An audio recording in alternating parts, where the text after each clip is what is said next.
Hi there, you're listening to the Hellenistic Age Podcast, Episode 110, Ptolemaic Egypt, Two's company, three's a crowd.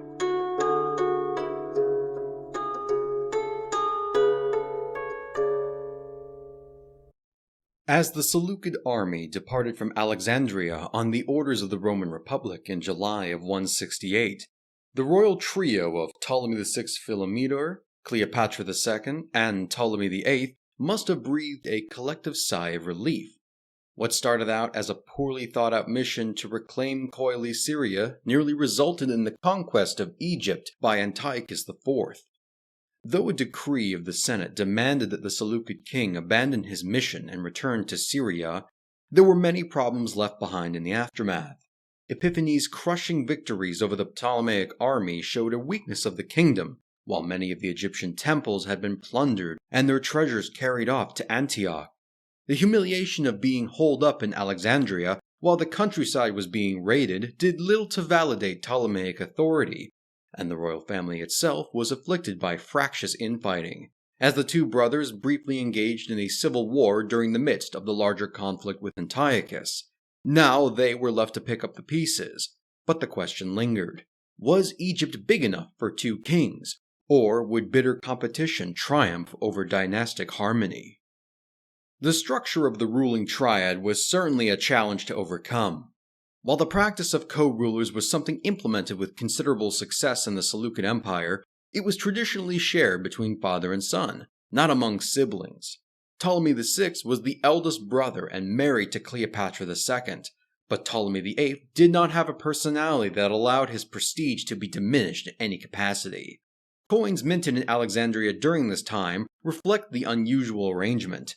In lieu of a traditional Ptolemaic symbol of an eagle perched upon a thunderbolt, there are instead two eagles, though each coin is still using the singular Ptolemaiou. Considering that the stability of the realm was already shaky with installing three young rulers on the throne, the devastation of Antiochus's invasion caused havoc within both the government and the subjects at large. According to Diodorus of Sicily, a royal friend by the name of Dionysius Petoserapis was among the most prominent members of the Alexandrian court. Dionysius was an Egyptian by birth, one of the few we can detect in our sources operating at such a high level of the government, but achieved renown in battle against the Seleucids and gained popularity among the native Egyptian communities. He, however, found the rulers whom he served to be contemptible, and sought to seize power for himself in 166-165. Tensions were already high between the brothers, but Dionysius stoked the flames by spreading rumors that Philometor tried to implicate him in a plot to murder the younger Ptolemy. The Alexandrian mob was so enraged by the accusation that they nearly set off a riot in the city's gymnasium, calling for the removal of the king and support for the younger brother to take his place. Ptolemy VI had already earned the ill will of the Alexandrian populace when he tried to come to terms with Antiochus IV during the war, so when news of their discontent made its way to the palace, he knew his life was truly in peril. Calling for the younger Ptolemy, Philometor tearfully proclaimed his innocence and accused Dionysius of trying to drive a wedge between them, offering him his diadem and throne as proof of his devotion. Fraternal loyalty won out, and the two Ptolemies presented themselves to their subjects and cleared the air about their supposed animosity. Foiled in his plot, Dionysius fled the city and sought the safety of the countryside, messaging his loyal troops to gather near the neighborhood of Eleusis, amounting to some 4,000 in number. The text fragments here, but when it picks back up, Ptolemy VI is said to have led an army against the seditious courtier and his troops, defeating them in a battle and forcing Dionysius to escape the carnage by swimming across the river Nile and running off into the interior of Egypt, intent on gathering more allies among the native Egyptians whom he could easily whip up in anger. This cliffhanger is the last we hear of Dionysius, but his was not the only troubles that took place around this time. On top of the incident in Alexandria, Diodorus reports that a rebellion broke out in the Thebaid in 165, once again involving the resident Egyptian communities. It does not appear to be on the same scale as the Great Revolt decades earlier, though during the process of putting it down, Philometor struggled to take the rebel stronghold of Panopolis, modern Akhmim, and only after great effort was able to capture it along with the ringleaders, who presumably were tortured and executed for their crimes. A general feeling of discontent is detected in almost every form of our sources during this period. Ostraka, dated to the joint reign of the siblings, speaks of the king's army marching in the Thebaid against the rebellion described by Diodorus. Despite retaining the loyalty of most of the soldiers, a letter from 164 addressed to the Dioikites Herodes in Alexandria from a group of Makamoi complains about a lack of payment, causing them to have to go into debt so they could keep their farms in operation. Ptolemaios, the recluse of the Serapeum of Memphis, wrote several letters from the early 160s through the late 150s that have survived to the present and attest to the conditions of the time. In one petition to the crown, he asked for a military post to be given to his younger brother on account of the fact that their father, Glaucius, was killed in the disturbances, a euphemism for rebellion. In 161 and 160, he sent two separate complaints recounting how he was attacked by the local Egyptians who assaulted his sanctuary, which he found especially outrageous considering that he was a Greek by birth, and presumably felt entitled about deserving better treatment than if he wasn't. Now, it is important to note that these rebellious movements probably did not consist exclusively of native Egyptians. As we have seen, the largely Greek population of Alexandria was more than willing to interfere with the succession. Factions of courtiers would compete with each other and hedge their bets on whom they deemed to grant them better favors, and the Alexandrian mob would go so far as to bloody their hands to demonstrate their approval or disapproval, such as the grisly execution of Agathocles and his kin. Since the Great Revolt and the Fifth and Sixth Syrian Wars, Ptolemaic military supremacy was greatly diminished both at home and abroad. It was becoming harder to contain insurrections as they broke out, and a negative feedback loop would only escalate the number of crises. Yet for all the work Philometor was intent on doing, he would end up encountering a severe roadblock in 164. Ptolemy VIII had been working hard behind the scenes, building up loyal followers among the court and the people of Alexandria at large before making his bid for power. Of all the many characters we have and will encounter throughout the Hellenistic period, few are as utterly outrageous as this Ptolemy. Officially, his royal name and title is Ptolemy VIII Euergetes II, but most historians choose to go by his other name, Phaiskon, translated as potbelly or fatty, a name earned for his love of pleasant living. In contrast to those of his brother, the few portraits of Potbelly that we have certainly live up to his namesake, having taken the traditionally plump-cheeked features of his family, but is noticeably larger frame than his predecessors. Later in the king's life, the Stoic philosopher and historian Posidonius wrote about his meeting with the king, and claimed that Ptolemy had a stomach so large that no one could manage to wrap both arms around it. Despite his self-indulgent nature, he was highly intelligent and extensively well-read, having written memoirs and treatises of which a few fragments have come down to us, chiefly through the works of the later author Athenaeus, who quotes him on various topics, like geography, animals, and history. Yet for all his erudition, Ptolemy was cruel, politically shrewd, and driven to destroy any who stood in his way to the top. Given how favorable he was viewed during the war with Antiochus and Dionysius' attempted coup, there is no doubt that he felt secure enough to finally oust his elder brother out of power. In late 164, Philometor was driven from Alexandria with only a few followers accompanying him, taking a ship and sailing off into the Mediterranean for safer lands. Diodorus suggests that one of the architects of this coup was a courtier named Timotheus, though the actual series of events are not given to us. Seeing his brother's ship disappear from the Alexandrian harbor across the sea, Phaiskon could finally sit back and enjoy the fruits of his labors as the sole master of Egypt.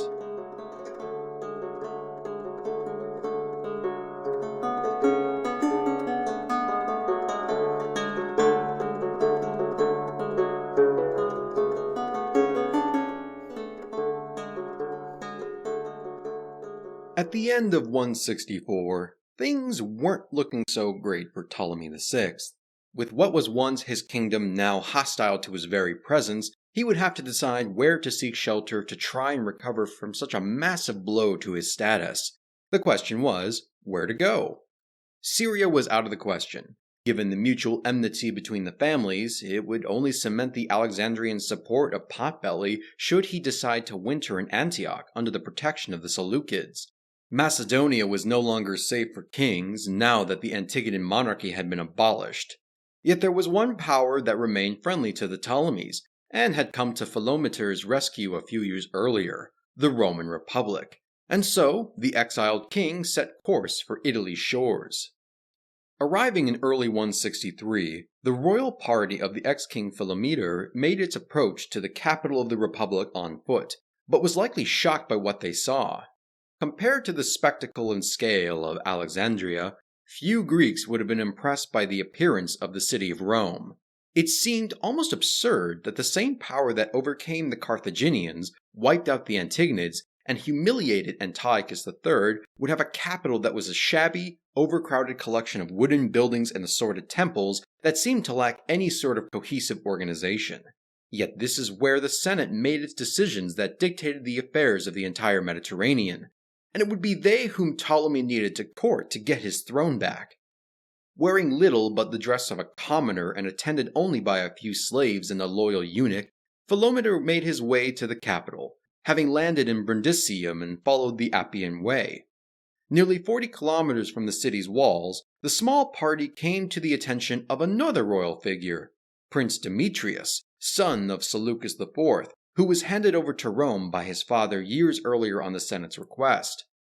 Despite the mutual enmity between the two dynasties, Demetrius recognized his cousin as a fellow monarch and made a generous offer to gift him a new set of royal clothing and diadem, along with a horse that was more becoming form of travel for the king. Ptolemy politely declined the kind gesture, either looking to avoid the assistance of a Seleucid or, more likely, keep the appearance of a simple garb as to not draw attention, asking Demetrius to wait a few towns behind so he could make his way into Rome undetected. Once he reached the city, he took up lodging in the shabby apartment of an Alexandrian painter who moved to Italy, which was to be Ptolemy's new palace. This pathetic display of a ruler in rags was not merely a turn of fortune's wheel. Philometor was well aware of the effect this would have on his intended audience.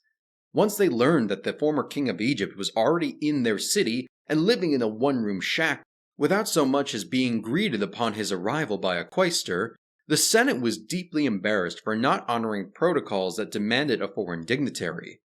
Ptolemy was given new lodging, a stipend, and other gifts before he was brought in to meet with the Senate to explain his situation.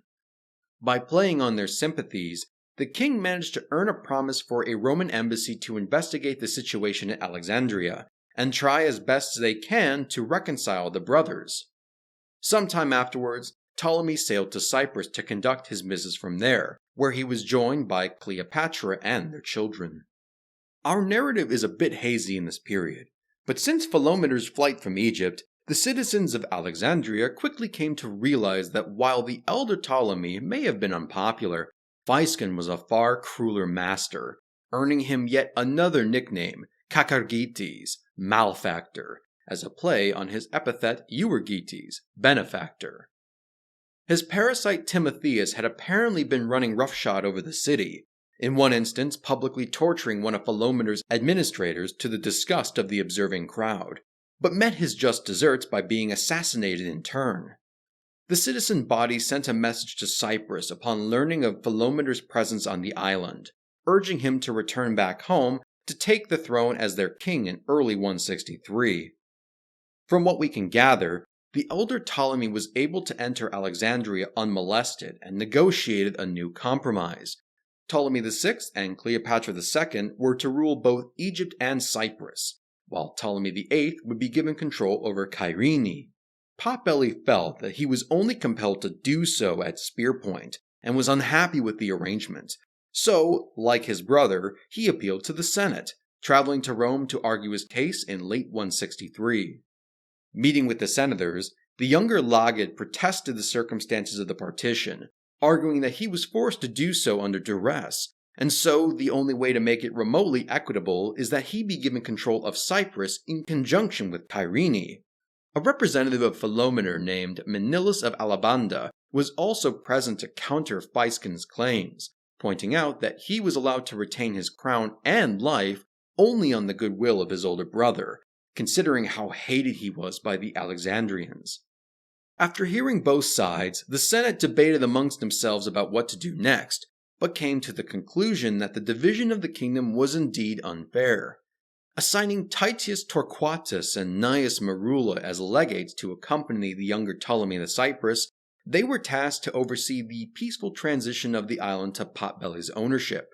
By now, we have witnessed a new development regarding Roman Ptolemaic relations.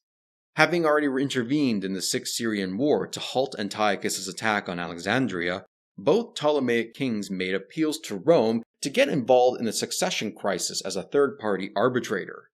This version of events comes from Polybius, who himself may have been an eyewitness to the proceedings, but he adds an interesting caveat.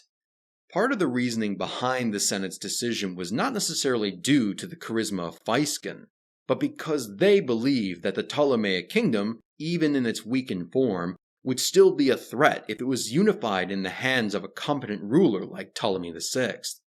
This is an unusually cynical take from a historian who generally expressed respect for Roman decision-making, but the evidence from subsequent events doesn't suggest any imperialistic plans.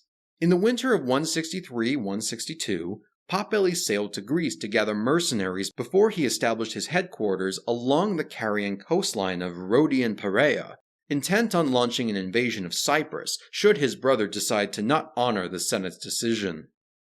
Rather than supporting him, Torquatus and Gnaeus remained firm on preventing the outbreak of violence and convinced him to dismiss the hired troops.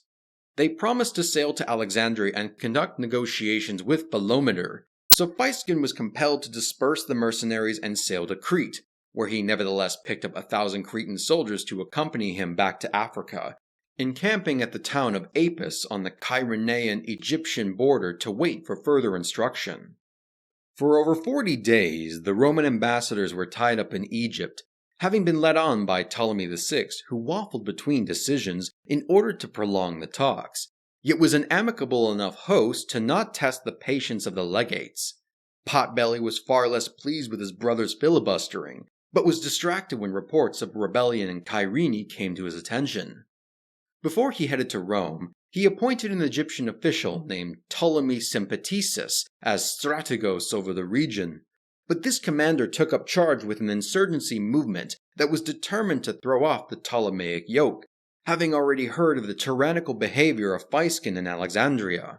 Unwilling to lose Cyrene when he hadn't even yet acquired Cyprus, Ptolemy VIII raced off towards the city, and found himself confronted by a force of Cyrenaeans and Libyans that gathered to stymie his movement in one of the narrow passes of the countryside. Though he was able to beat these troops back, he had to force a march across the deserts of Libya for 6 days, until he was defeated in battle by a much larger rebel army. Besides this fragment of Polybius, we are not told how the uprising was dealt with, only that Phaescon eventually managed to reassert his authority over the region. In light of his brother's troubles in Cyrene, Philometor explained to the delegates that he simply would adhere to the original agreement and retain Cyprus as his own property.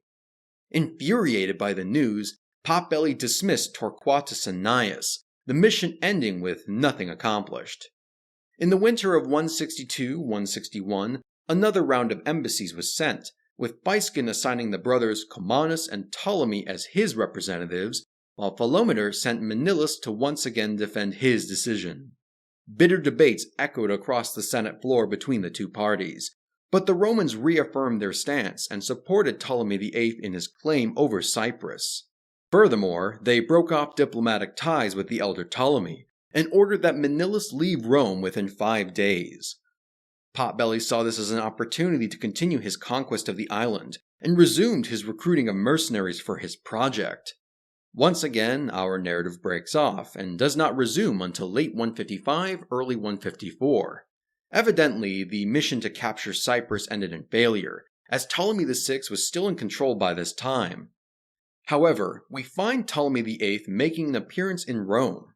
In front of the Senate, he displayed wounds and scars, claiming that these were due to an attempt on his life by none other than his own brother, much to the disgust of the attending crowd. Philometor had his own envoys present to defend against the accusations of attempted fratricide, but they were not even given the chance to speak on his behalf, instead ordered to depart Italy at once. Deciding to give a much more forceful display of authority compared to their first attempt, this time the Senate organized a new mission composed of 5 legates, headed by Gnaeus Merula and Lucius Thermus, with each legate being assigned a quinquereme to carry out the original task of establishing Physcon on Cyprus, while also approving for any Greek allies to support Ptolemy's mission. Quite the dramatic turn of events, though gleaning the personalities of both kings makes it difficult to determine who is telling the truth in this scenario. Given the number of people he had scorned in his time, it is not surprising that some party would try to assassinate the younger Ptolemy, though whether we can attribute it to his brother or, more likely, disgruntled Cairenians, Physcon would leverage the situation to its theatrical effect. Taking a dramatic step further, Ptolemy created a will to help secure his position on the throne. Though this will is not mentioned by our literary sources, a copy of it was set up in the Temple of Apollo at Kyrene and rediscovered in 1929. Dated to March of 155 BC, it reads as follows, quote, "This is the will of King Ptolemy the Younger, son of King Ptolemy and Queen Cleopatra, God's manifest, a copy of which has been sent to Rome. May I, with the favor of the gods, exact suitable vengeance from those who hatched against me this impious plot, and decided to deprive me not only of my kingdom, but even my life. Should any mortal fate befall me before I can leave behind heirs to the throne, I bequeath the kingdom that belongs to me to the Romans, for whom I have from the beginning preserved our friendship and alliance with sincerity. To them I also entrust the task of protecting my interests, praying to them in the name of all the gods, and with their consent, that if any enemies attack either the cities or the country, that they should give help with all their power, in accordance with the friendship and alliance we concluded with each other, and justice. I make witnesses of these arrangements Capitoline Jupiter, the great gods, the sun, and Apollo Archegetes, with whom the text of these arrangements is consecrated, with good fortune." End quote. Given the instability of his reign in Kyrene and his hostile relationship with his brother, Physcon in effect implemented a failsafe that threatened to bring in outside military intervention contingent upon the continuity of his safety. He was still a young man, and had plenty of time to father an heir, and it seems that the Romans weren't terribly invested in the matter, thus the agreement was more of a bluff. More importantly, this was the first time a Hellenistic monarch would invoke the Romans as a beneficiary in their will, a practice that would be imitated by later rulers and capitalized upon the Republic in those instances. Potbelly seems to have launched an attack on Cyprus, without Roman military assistance, sometime in 154. Yet in spite of his blustering and bold claims, it too ended in failure. We have one fragment from Polybius, which indicated that Ptolemy VIII had taken over the city of Lapithus on the northern part of the island, but was eventually besieged and captured by Philometor. Rather than just eliminate this perpetual thorn in his side, brotherly love once again won out. He reaffirmed the terms of the original agreement and restored Physcon to the throne of Kyrene, guaranteed him an annual stipend of grain, and then confirmed the arrangement by promising his brother the hand of his daughter, Cleopatra. At long last, the issue seems to have been put to bed.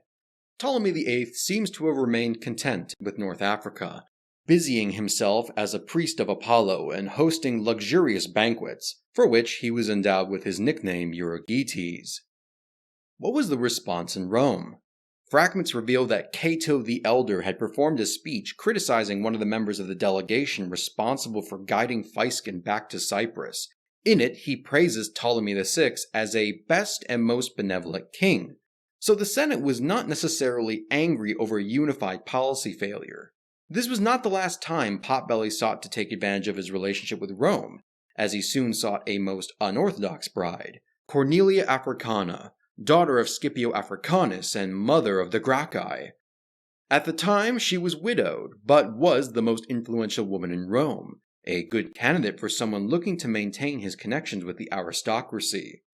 However, as the paragon of Roman womanly virtue, she, of course, refused the crown, in order to better raise her children in an environment that would suit their republican upbringing.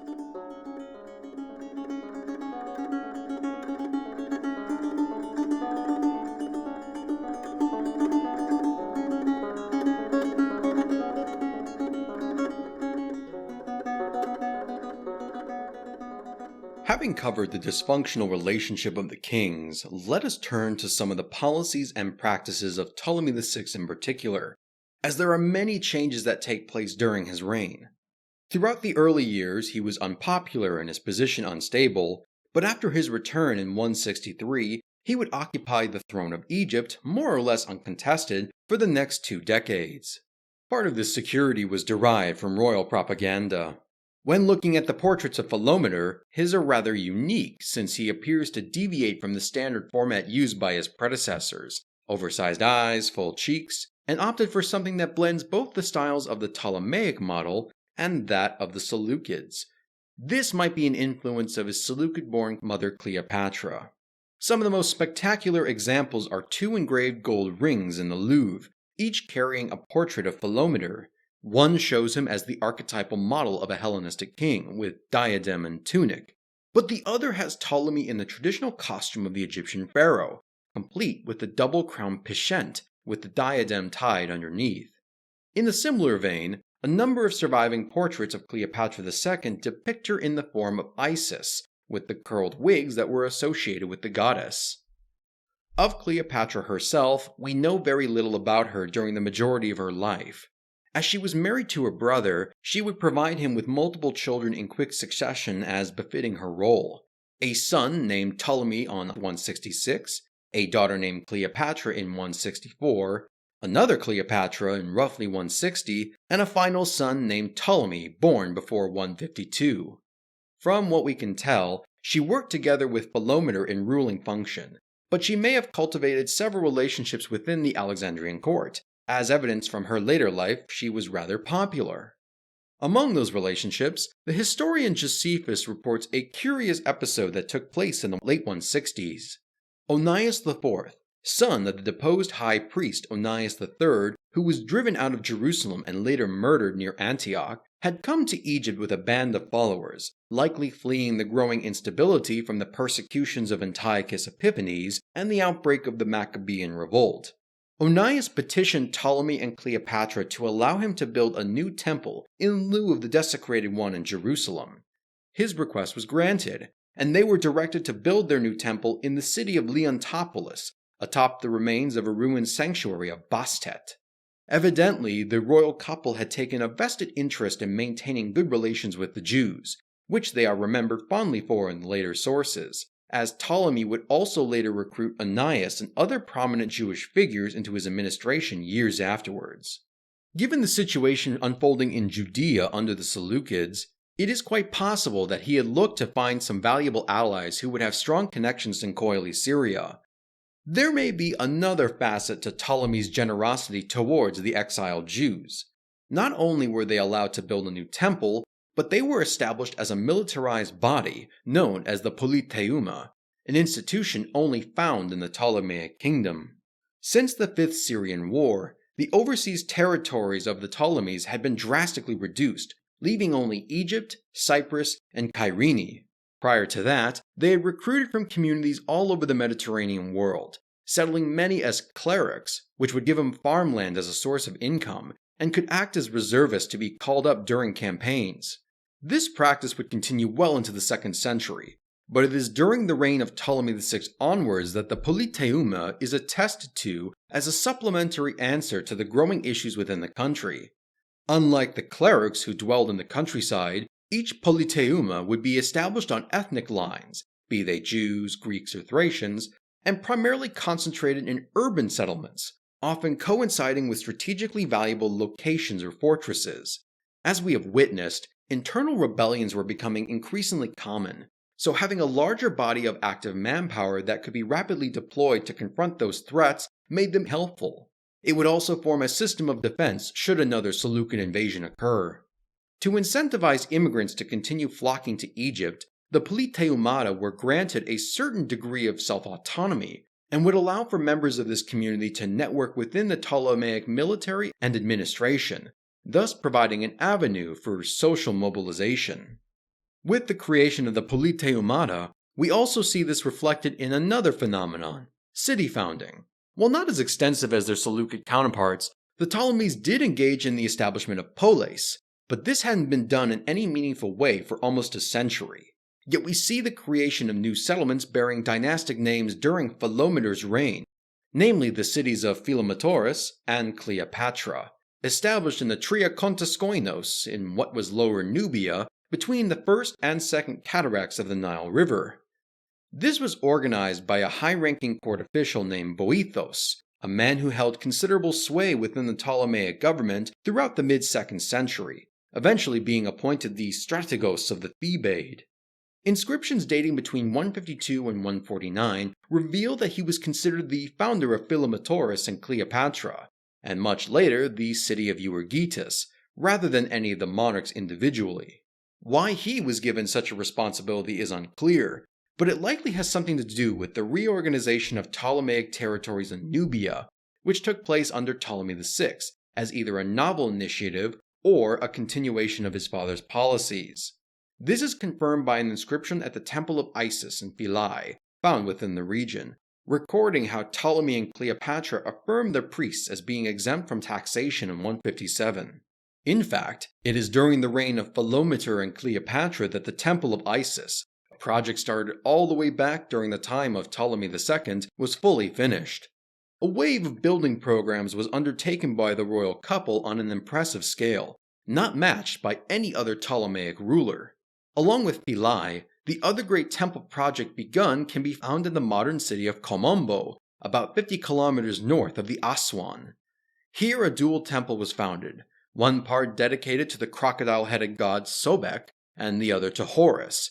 And while it would not be completed until the early Roman period, it, along with the Temple of Philae, would be some of the most impressive architectural creations of late Egyptian history. Coinciding with the extensive temple-building program was Philometor's engagement with the priests. In October of 163, shortly after his return from exile, Ptolemy VI and Cleopatra made a visit to Memphis and stayed within the Serapeum, receiving visitors and petitions like that of the recluse Ptolemaios.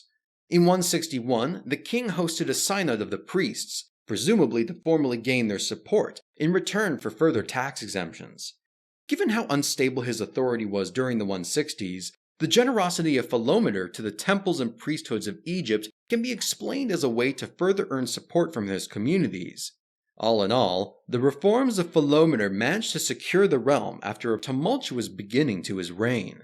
Though the Ptolemies may have been incredibly dysfunctional as a family unit, and that is putting it mildly, for the time being, the tripartite division of power would hold fast for the next several years. This coincided perfectly with Philometor's greater ambition, for with his brother at least placated and the kingdom stabilized to a degree not seen in a few decades, the king would turn his attention to his northern cousins. The death of Antiochus IV in 164 left the Seleucid realm in a precarious state, with a boy king placed on the throne, but internal strife soon followed. This was the perfect opportunity for Ptolemy to throw the realm into further chaos with a wild card, as he sought to avenge the humiliation suffered nearly a half-century past, a reconquest of Coile Syria.